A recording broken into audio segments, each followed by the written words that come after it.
Well, good afternoon. I am Brian Greenwald, co-chair for the DPN 25th anniversary.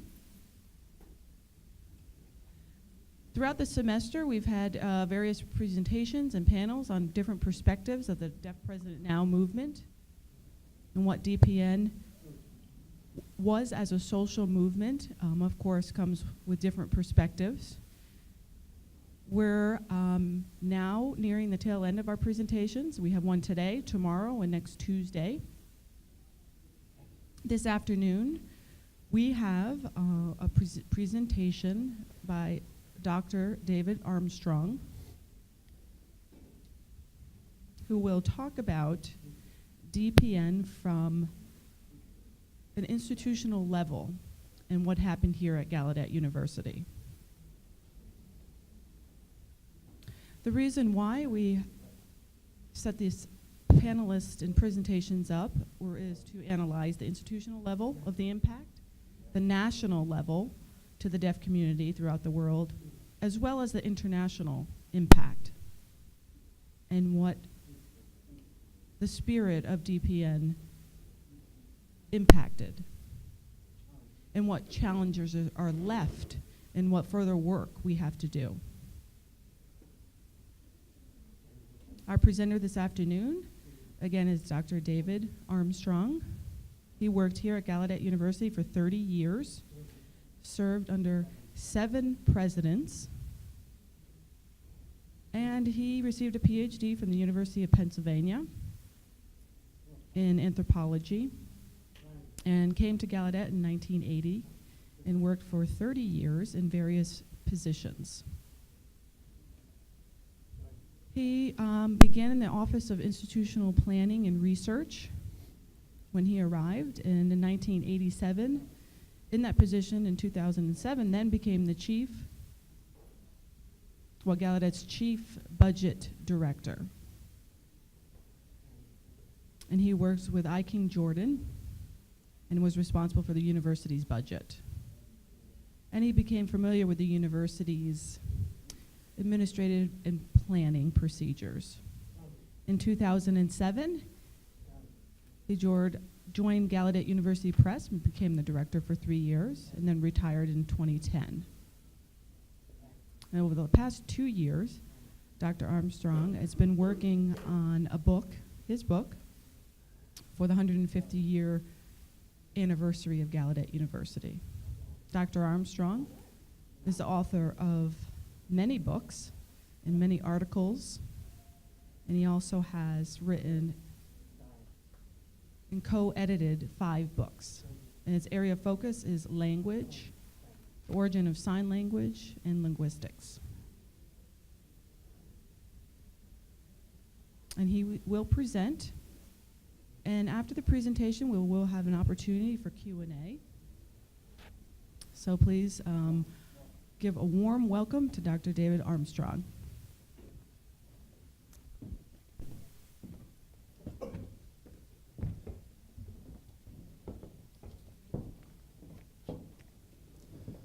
Okay, good afternoon. As Brian mentioned, I worked here for many years.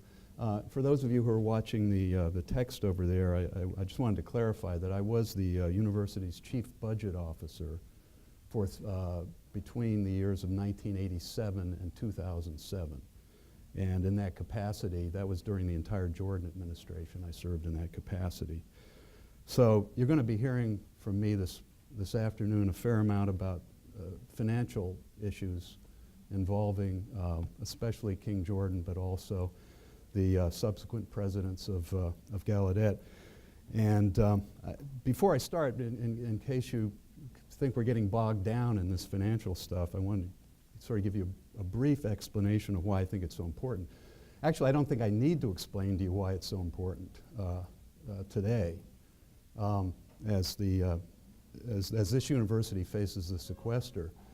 I'm going to be talking about how Gallaudet worked for many years to move itself to some extent off of dependence for federal support, and to more private support. So I have really two goals for this presentation this afternoon. I want to talk briefly about the historical background of the DPN protest. And the protest just didn't appear out of nowhere. It had a historical background. And after that, I want to talk a little bit about what happened after the protest. How has Gallaudet changed? In what significant ways has it changed since then? Now, as Brian said, for the past 2 years, I've been working on a sesquicentennial history of the university. As you know, next April, the collegiate program at Gallaudet will be celebrating its 150th anniversary. And so in the course of working on this narrative, I've had the opportunity to work with a number of people who are very knowledgeable about the history of the institution, including, of course, Brian himself, also Jack and Rosalind Gannon, and Mike Olson in the university archives. And I've also had access to extensive material, extensive historical material about alumni compiled by the alumni office under Sam Sonnenstrahl's direction. Now, when I started working here at Gallaudet in 1980, looking around, it looks like some of you may have been born quite a bit after that time. So it's very important to understand that it was a very different place from what it is today. No deaf person had ever served as chief executive officer of the institution, that is as president. No deaf person had served as chief academic officer. A large majority of the employees here were hearing people, and as was a large majority of Gallaudet's board. So the educational policies here were very much set by hearing people, not by deaf people. However, I think it was a very good time to be here, the early 1980s, because this, I think, was when things started to change with respect to the way the institution was operated and controlled by hearing people.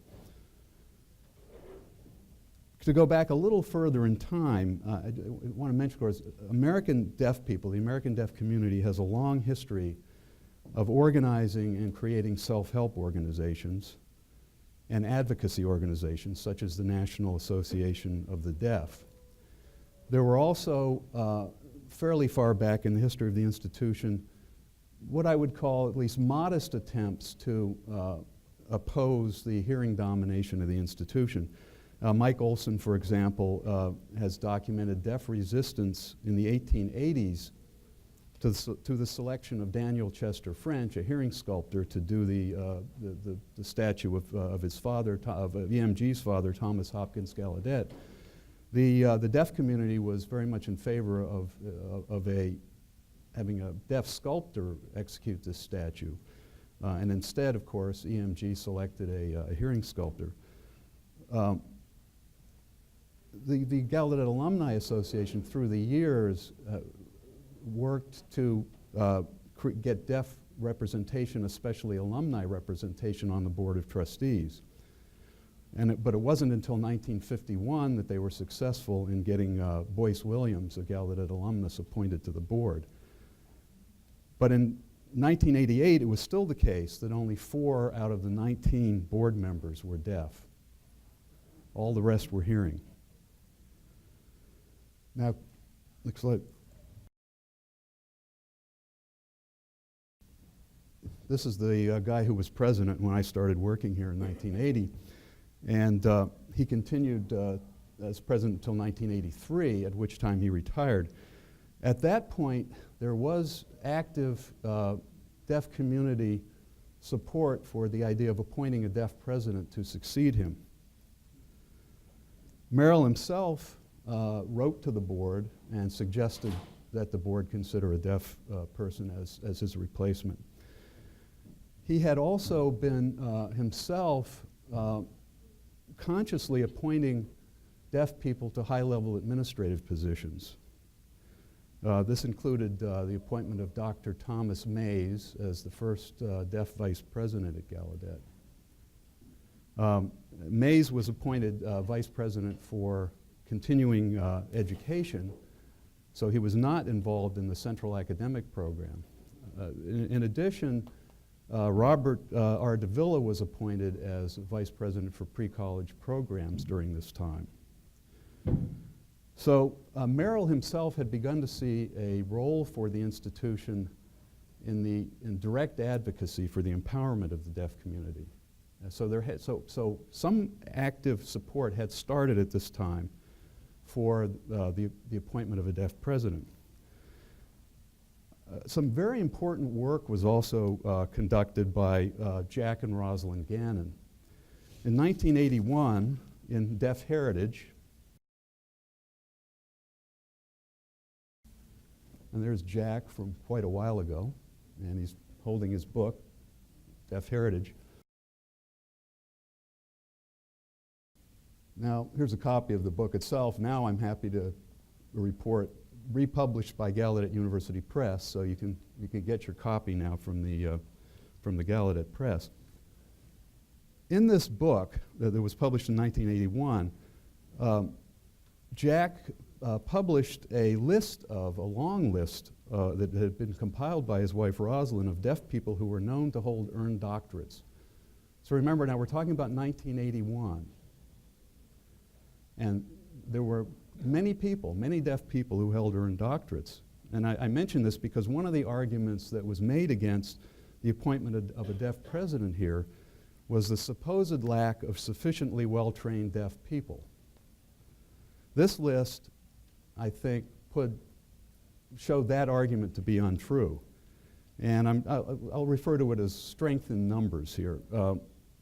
For the sake of historical interest, I also want to point out that 3 of the names on that 1981 list of deaf doctorates were I. King Jordan, Robert R. Davila, and T. Allen Hurwitz. So all 3 of those people were on that list. They already by 1981 had earned doctorates.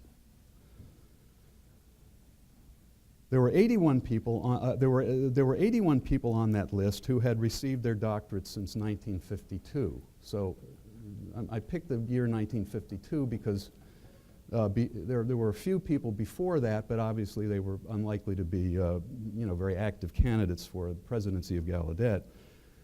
But the majority of these people were graduates or current employees of Gallaudet.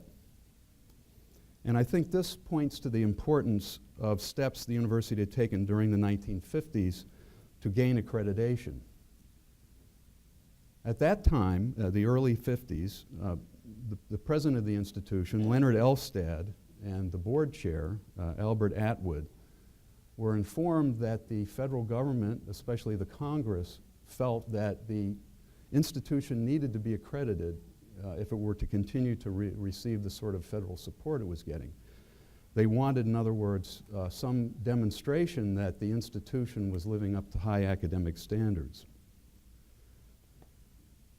In order to gain accreditation, to lead the effort, they hired a new dean, George Detmold, and the effort succeeded in 1957. The institution got its accreditation from the Middle States Association, and first in 1957. A practical result of that was to make it easier for Gallaudet graduates to gain admission to graduate and professional programs. And I'm going to argue that the accreditation of the institution in 1957 was one of the major reasons why there were so many deaf doctorates by the early 1980s. So many of these people were Gallaudet alumni who had subsequently gone on to graduate school and earned doctorates. Now, to succeed Merrill in 1983, the board appointed another hearing man, W. Lloyd Johns. I'm just going to refer to him as W. Okay. And the only thing I want to say about him is that as some of us who were here then will remember, his presidency was a short-lived phenomenon. Very short-lived. So his early exit did nothing to increase confidence in the ability of the board to select a president for the institution. Now, we don't talk much about W these days, but I want to throw out the following idea as food for thought. I maintain that the first Gallaudet president since Edward Merrill was hired in 1969 to be selected by national search and installed by the board completely without incident is sitting here today, T. Allen Hurwitz, in 2009. That's a period of 40 years.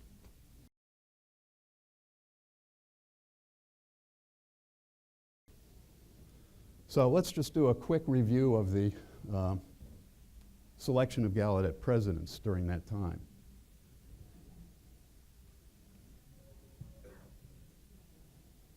I'm going to talk a little more about Jerry Lee in a minute, but I just want to point out he was appointed without a search by the board after Johns left abruptly.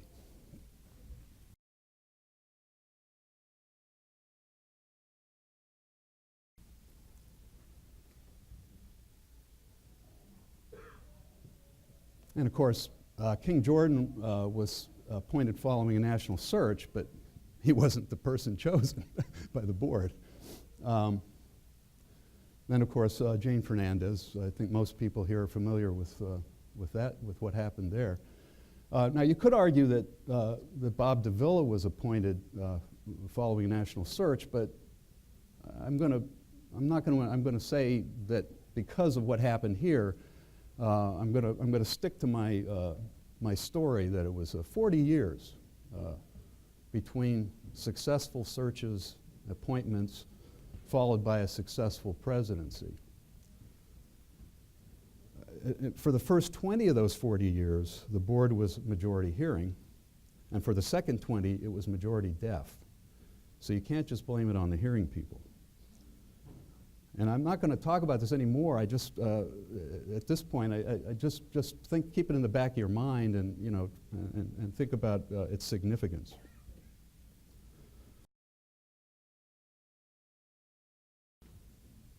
So Jerry Lee succeeded Johns, and it was, as I said, without a national search. There was no significant protest from the deaf community at his selection. And then we get to what happened after he resigned in 1987. And again, I'm not going to spend much time discussing that. That's been the purpose of these presentations and panels you've been having over the last few months. I do want to talk a little bit about the framework that the DPN protesters chose to put their case in to the general public. They chose to place it within the context of the civil rights movement that had swept the nation during the 1960s and 70s. So the rhetoric of that movement was very familiar to the general public outside of the deaf community. And again, signing deaf people have long seen themselves as forming a separate community or people. In 1910, for example, George Veditz described the community of deaf people as first, last, and for all time, the people of the eye. Here, I just want to briefly mention the roles of two Gallaudet employees, again, Jack Gannon and Bill Stokey, in creating a research-based way of making this community idea, this idea that deaf people were a community or a minority group, accessible to the non-deaf world. It was this characterization of deaf people as an ethnic group or a linguistic minority, and again, this was fully formed by 1988, this idea, that enabled the comparison of deaf people at Gallaudet with oppressed racial or ethnic minorities. So again, Gannon's work in 1981, Deaf Heritage, showed that the deaf community had a history. And Stokey's work showed, at least satisfied most people, that they had a language, that they had a separate language.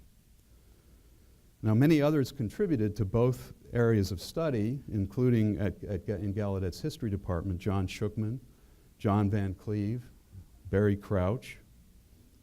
Many others, many linguists contributed to the idea of the linguistic status of ASL. These included people like Carol Padden, Tom Humphreys, and many other people who have been involved in the linguistics department at Gallaudet. Now, some central tenets of the civil rights movement are that minority communities have a right to equal access to societal resources and to a measure of self-determination. The DPN protesters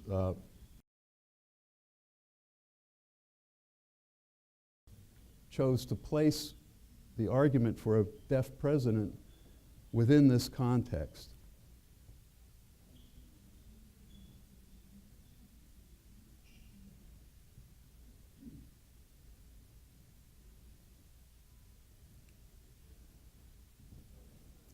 And it's no accident that they chose events that were already ancient history. The first event that they mentioned had occurred more than almost 150 years earlier, and the last had occurred more than 60 years earlier. It had also already been a quarter century since Dr. Martin Luther King had given his famous "I Have a Dream" speech only a few miles from the campus at the Lincoln Memorial. So it was obvious that the time had not only come, but it was long overdue.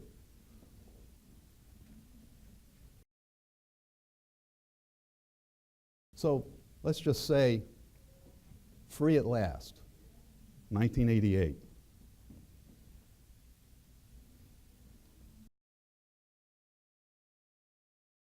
So the protest led to the appointment of I. King Jordan as Gallaudet's first deaf president and to Phil Brabin as its first deaf board chair.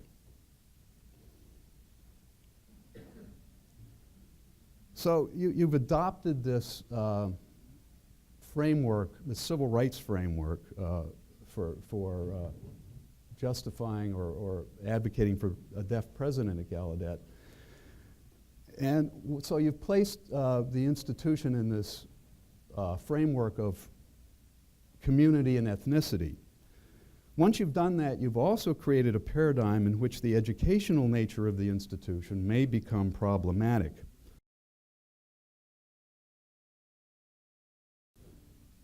And we'll call this the Harvard versus Mecca question. So the basic question is, what's most important about Gallaudet? Is it primarily the cultural center of the American or even the world deaf community, or is it a first-class American university? And then, of course, the second question is, can it be both? Can it be both things? And this question is going to come up later as we go through this history a little bit. So we might expect internal conflict to emerge in defining the major role of Gallaudet. Once DPN had succeeded, deaf people were relatively free to develop new conventions for managing the institution. However, these new conventions were necessarily constrained by legal and other restrictions, especially the Education of the Deaf Act, Gallaudet's federal authorizing legislation, and the standards of the Middle States Association, the university's accrediting agency. And later attempts, as we'll see when we talk a little bit about what happened in 2006, later attempts to remake the university were going to bump into these constraints. Now, the terms I'm going to apply to the Jordan administration are striving for legitimacy and growth of private support. Some hallmarks of his tenure as president are growth in federal, not only in federal support for operation of the institution to some extent, but especially growth in private support for buildings and endowment. There was also a very substantial increase in the employment of deaf people at Gallaudet during this time. And I think this last point is especially important because the characteristics of the people employed at the institution were necessarily going to influence the institutional culture. So I'm going to review the statistics on employment of deaf people at Gallaudet for a few minutes. In February 1988, just before DPN, the Commission on Education of the Deaf, the COED, reported to Congress that only 25% of Gallaudet's employees were deaf. And it recommended that the university strengthen its affirmative action programs for deaf people. Incidentally, they said the same thing about NTID. Finally, the Commission noted that only 4 of Gallaudet's 19 board members were deaf, and it recommended that Congress amend the Education of the Deaf Act to require that a majority of its members be persons who are deaf.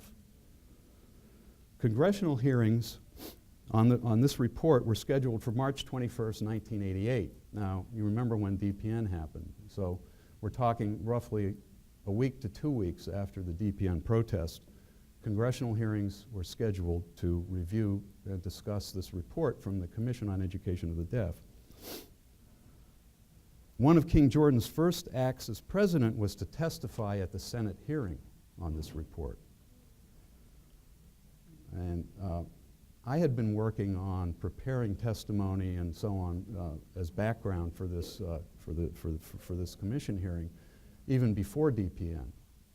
And my assumption was that this hearing was going to be a major trashing of Gallaudet, that Gallaudet was going to get raked over the coals. Instead, as it turned out, King Jordan was the star witness, and it turned into a major love fest. It was quite a delightful experience for anyone associated with Gallaudet University. Now, the COED recommendation concerning deaf representation on the board had essentially become a non-issue by this time. And the recommendation concerning deaf employment was on its way to being addressed. So let's go through these statistics a little bit.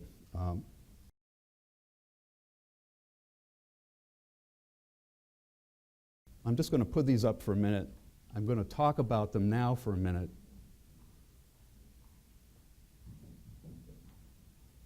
Okay, I want to walk through these and talk about them, and then we'll go back and take another look. So, as I said, when Gallaudet reported these statistics, the Gallaudet report in 1987 to the COED, only 25% of the total workforce at the university was deaf, and this included 18% in administrative positions.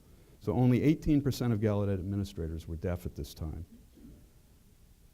34% of the faculty, and that's a combined university and pre-college faculty, and 33% of the professional staff. By 1996, these numbers had increased to 33% of the total, including 30% in administrative positions, 37% of the faculty, and 41% of the professional staff. So in the final year represented on this graph, 2005, this was the year when King Jordan announced his retirement, 42% of the total were deaf, 40% of the administrators, 45% of the faculty, and 51% of the professional staff. And I also want to point out that these increases in deaf employment were not accomplished just simply by hiring a lot more people. They occurred at a time when the university was actually reducing its workforce from a high in the 1980s of 1,500 to a new total of about 1,200. So again, just to let you know, these are administrators, faculty, professional staff, total for each year. So clearly there's a steady progression in all of these categories of employment.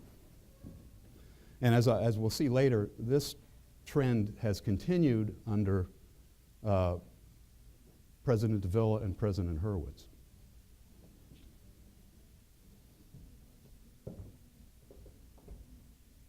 Also, one of the positions that came to be occupied by a deaf person during this time was the position of Chief Academic Officer. First by Harvey Corson. He was the first deaf person to occupy that position. Then Roz Rosen, and finally, under King Jordan, Jane Fernandez. And the practice continued under President Davila with the appointment of Mike Moore as interim provost, and then, of course, Steve Weiner, who currently holds the position. Now, private fundraising developed into a particular priority for President Jordan, as federal funding was becoming increasingly hard to obtain. Now, compared to what's going on now, what we faced during the 1990s was quite a mild situation, but nevertheless, growth in federal support was becoming harder to obtain. And one of the reasons I think why Jordan chose to make this such a high priority was, in addition to the obvious reason of wanting to diversify the funding base and make the institution more independent of the federal government, was because he was fighting a prejudice. He was fighting the prejudicial notion that a deaf president would not be able to interact productively with potential donors who were hearing. And again, this was, for those of us who were around here before this time, that was one of the reasons that was always brought up for why you didn't want to have a deaf president here. Now, contrary to this prejudice, private fundraising at Gallaudet took off under Jordan's leadership, as the endowment increased from $10 million to $165 million. By 2005, income from the invested endowment funds exceeded $4 million annually, more than the total value of the endowment principal in 1985. And even though federal funding had become more difficult to obtain during the 1990s, congressional support did continue to be strong. In fact, President Jordan was once even admonished by a congressman for not asking for enough at a House budget hearing. And I have a Washington Post article to prove it. We could talk about that story a little bit because it's kind of interesting. Gallaudet at the time was using as its mainframe computer equipment made by the Digital Equipment Corporation. And it happened that one of the congressmen on the Appropriation Committee was Joe Early from Massachusetts, who just happened to have parts of the Digital Equipment Corporation's manufacturing in his district. So what he was doing was urging President Jordan to ask for more money for computer equipment, and which he did, which President Jordan did, and which turned out to be Digital Equipment Corporation equipment. In any event, during this time, Gallaudet developed an overall strategy of seeking private donations primarily for construction and endowments, and seeking support for inflationary increases and limited program expansions from the federal government and from tuition and fees. By following this strategy, the university was able to continue supporting growth and expansion of its programs and renewal of its facilities.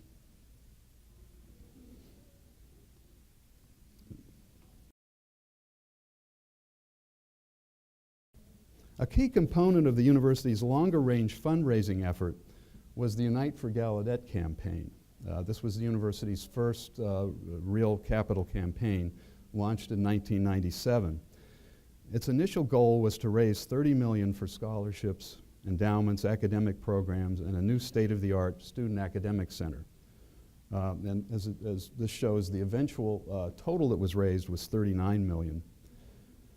And a good part of that money went into this building, which of course was subsequently renamed the I. King Jordan Student Academic Center. And this was sort of, not exactly the beginning, but a progression in the way the university was thinking about designing its facilities to make them more, as was being said then, visu-centric, to make them more accessible visually to deaf people and more sensitive to the communication and aesthetic interests of the deaf community. After this, the university launched a second capital campaign to fund construction of a new building to be called the Sorensen Language and Communication Center.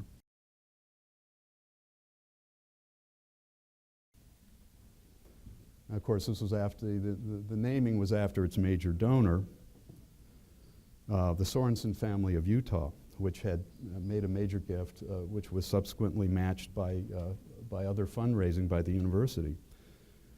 And again, because the university become able to raise these funds privately, it gained a lot of independence in how to design these buildings. The design features incorporated in this building fit within a philosophy of architecture that has been called deaf space.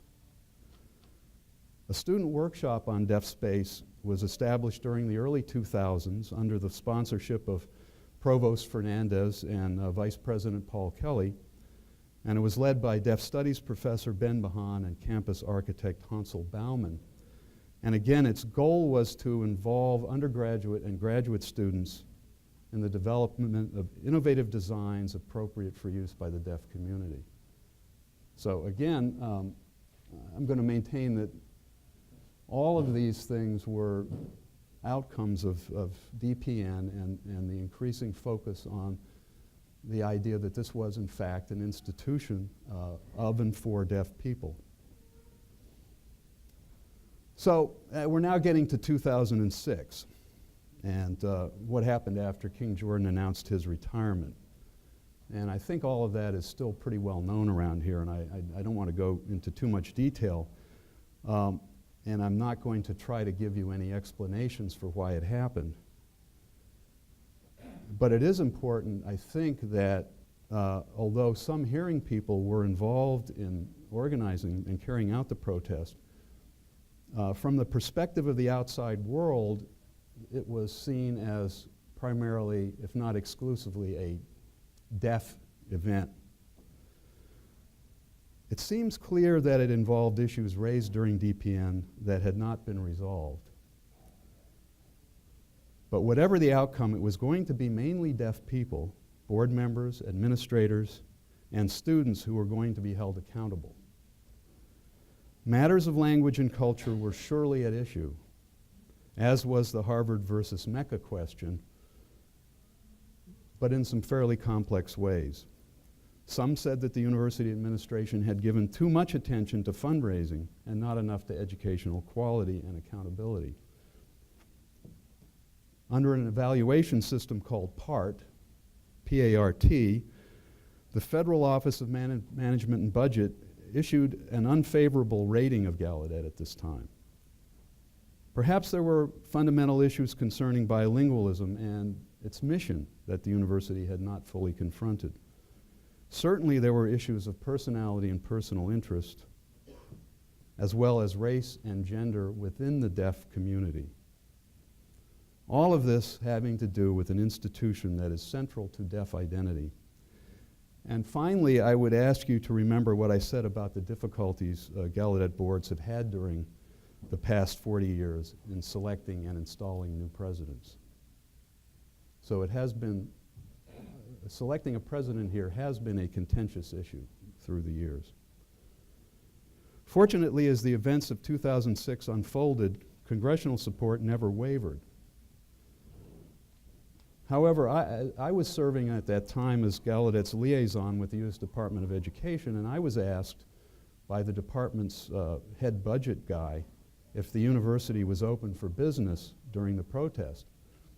I was able to answer yes because some classes were being held. If I had answered no, the department would have been obliged to withhold appropriated operating funds.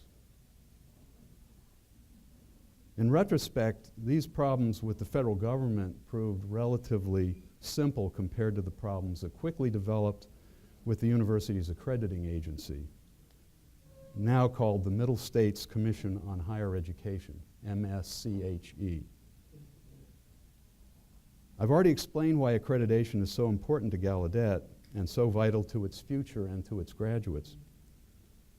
MSCHE acted to put Gallaudet on probation in 2007, shortly after the arrival of Gallaudet's new president, Robert Davila.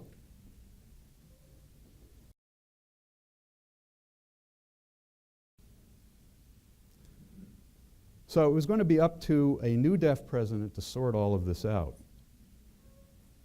And with respect to outside evaluation of deaf control at Gallaudet, that is how the outside world viewed the way in which deaf people were running Gallaudet, whether or not Bob Davila could succeed in stabilizing the university might in the long run be as important as Jordan's initial success.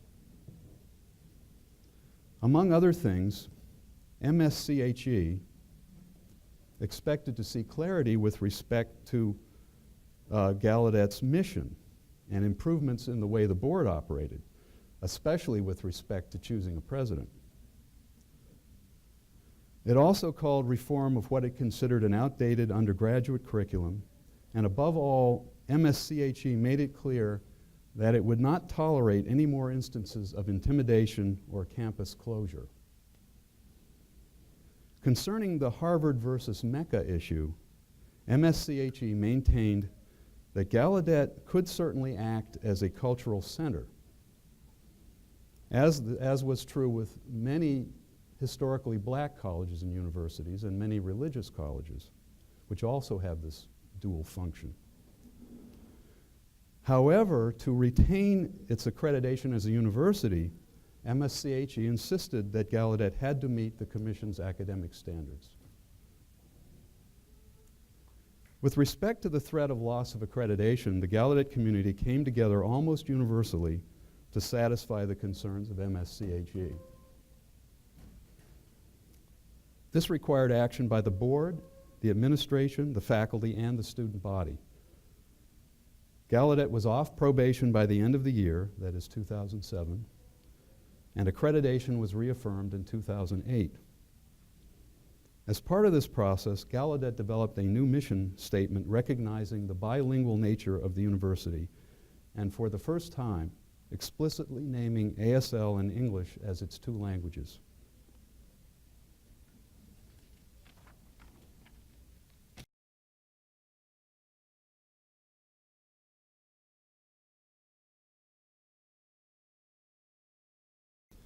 Now, with regard to this bilingual mission statement, MSCHE made it clear that Gallaudet undergraduates would have to satisfy standards in written English. There was no, from their point of view, there was no escaping the need to demonstrate competence in written English. However, they were also explicit that other standards in what they would have called oral communication could be met in ASL. So they had no objection, and in fact, were very supportive of this mission statement. And I think it's safe to say that this new mission statement was a direct result of DPN and the subsequent struggle in 2006. Now, President Davila had served as Assistant Secretary of Education during the first Bush administration, and as such, he was a former government oversight officer for Gallaudet. With respect to that former role in his long service at Gallaudet and NTID, he was perhaps uniquely suited to increasing public confidence in the university and in increasing its level of accountability. A very effective leader with long experience in a variety of settings, he was also able to assemble the resources and inspire the people needed to satisfy these requirements set by MSCHE within a very short period of time.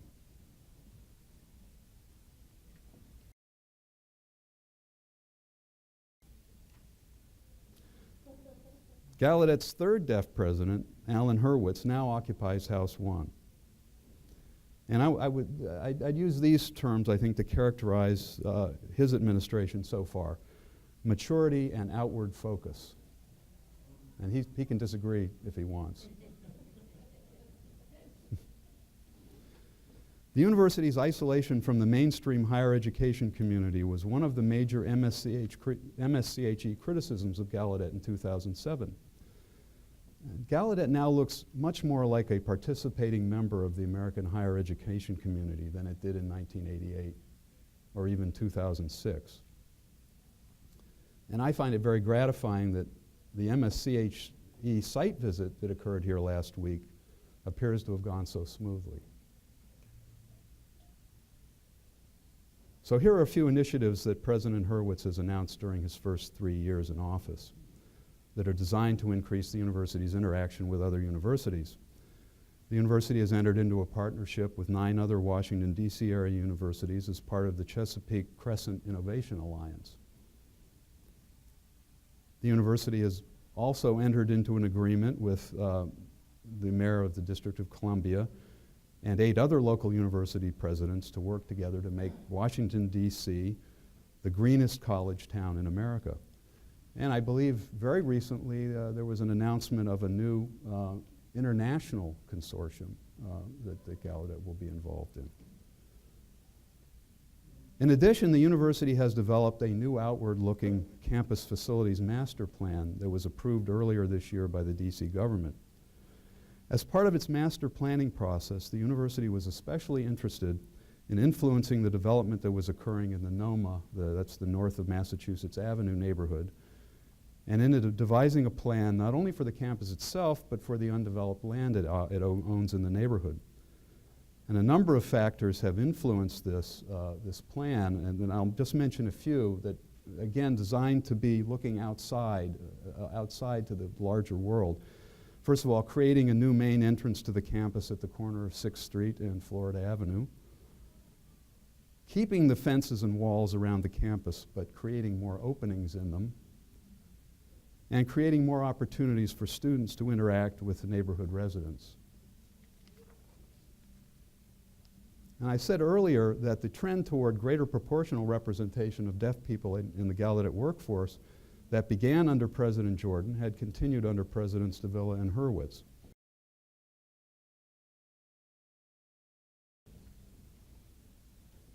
So what I've done here is just add one more year. That's 2012.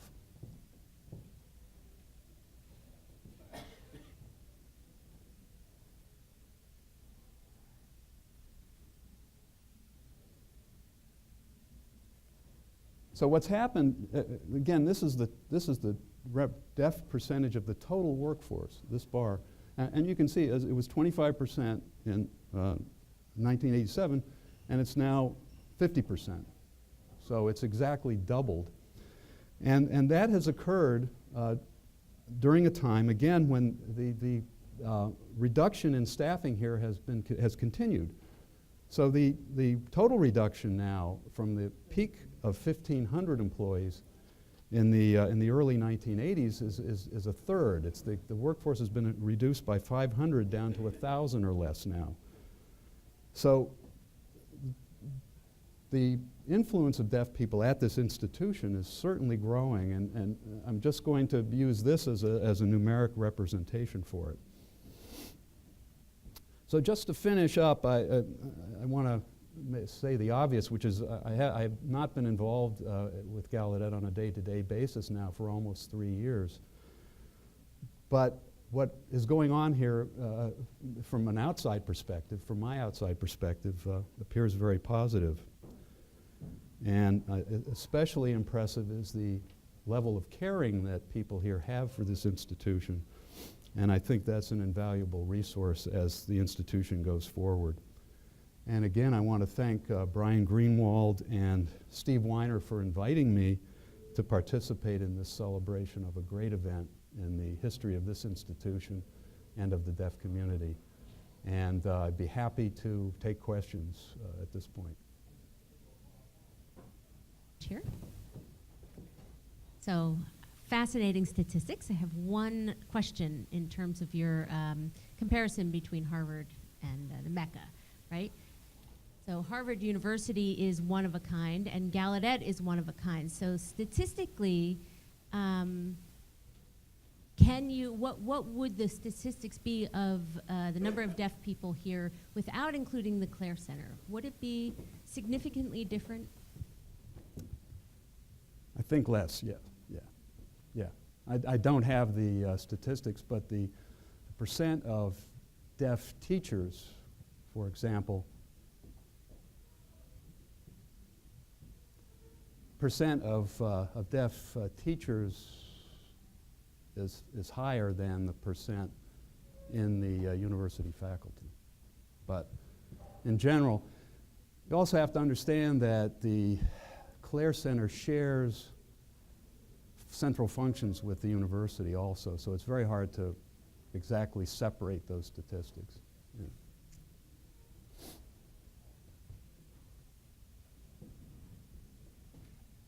So in 2006, when you were on the telephone with the Department of Education, did you have any doubt about how they would respond to that question?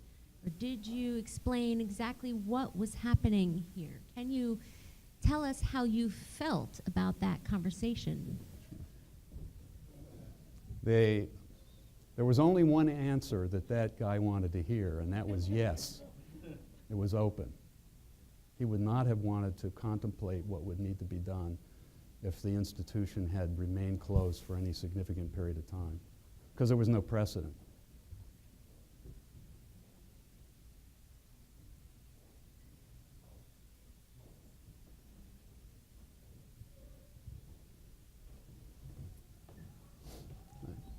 Hi, so it's such a pleasure to see you here again. Both of us started working here around the same time. But still, I don't think that I took note of many of the things that you have been talking about today. And the statistics are very interesting, and I was glad to learn about that. So you talked about the bilingual mission. And yes, that is important, but I'd like to suggest one thing that you didn't emphasize that may be worth raising. When the two of us started working here, it's my recollection that hearing people never signed. They didn't use ASL, ever. I mean, they signed, but they never used ASL. We SimCommed. So thinking back, you know, I'm a foreign language professional, and I'm hearing, and I don't mind using ASL, but at the time it wasn't acceptable. It simply didn't happen. And now it is the norm, hearing people use ASL here on campus. So I think that that's also one of the large changes, you know, one of the biggest changes is really worth thinking about.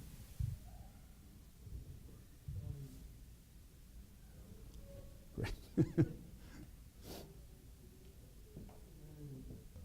Hello. So I know that deaf people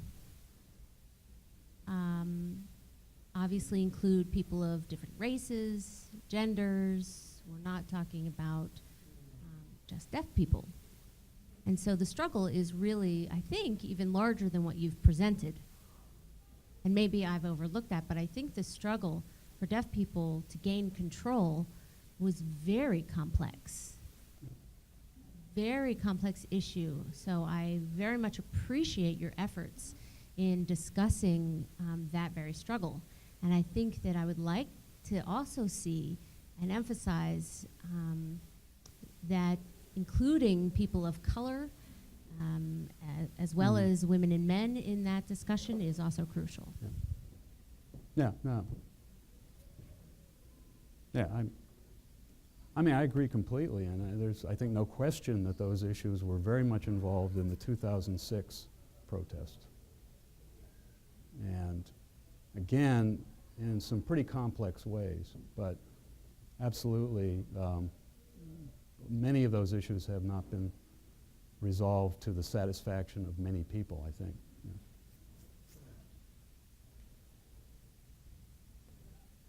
So the word around campus now is that Gallaudet has, how do you say, a lot of that we're overstaffed. So do you think that Gallaudet's overstaffed, or do you think it is the right number, the right ratio with students to you know, administration, staff? 2 words, no comment.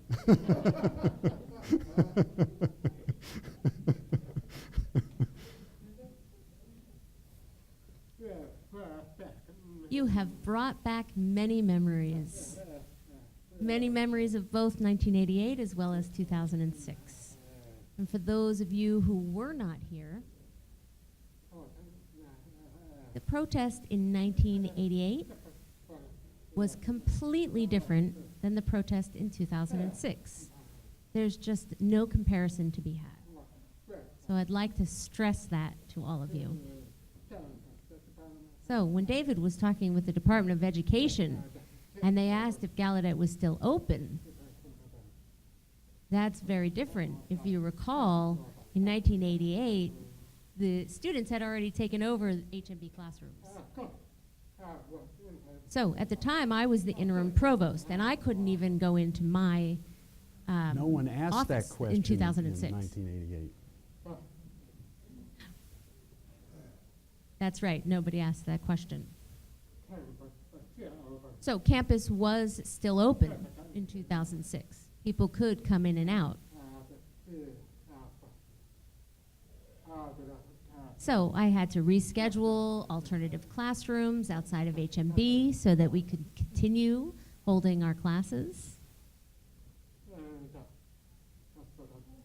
And that was until the students then closed the campus.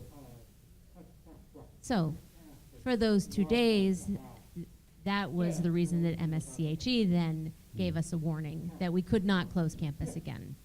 And that warning still holds today.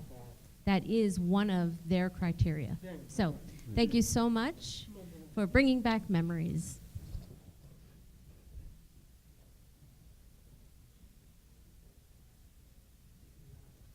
So I think we have time for one last question. Anybody?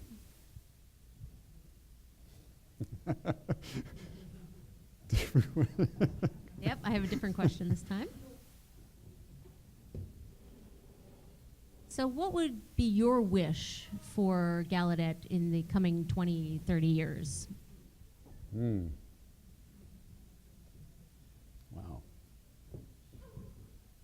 Well, I think what it's all about here at Gallaudet is language. And I think it's all about ASL, sign language, and it's all about face-to-face interaction. I think that's what this institution has that no one else has. So online stuff, all of that, that's wonderful, but I think what makes this place unique is the intense face-to-face interaction and visual communication. And that's what I think the institution ought to be stressing and focusing on, making all of that work better.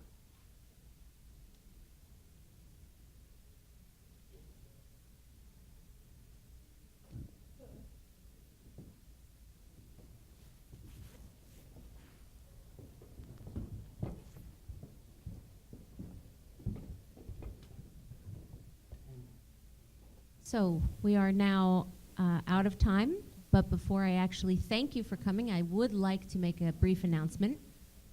Tomorrow we will be having our next DPN lecture in the series.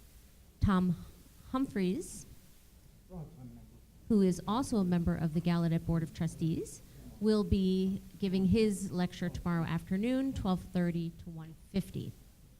And that will be in the Foster Auditorium.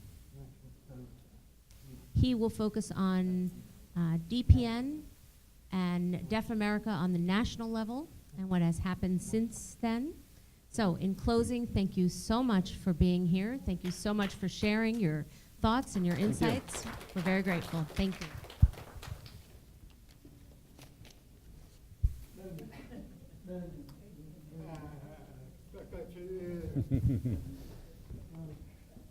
Good.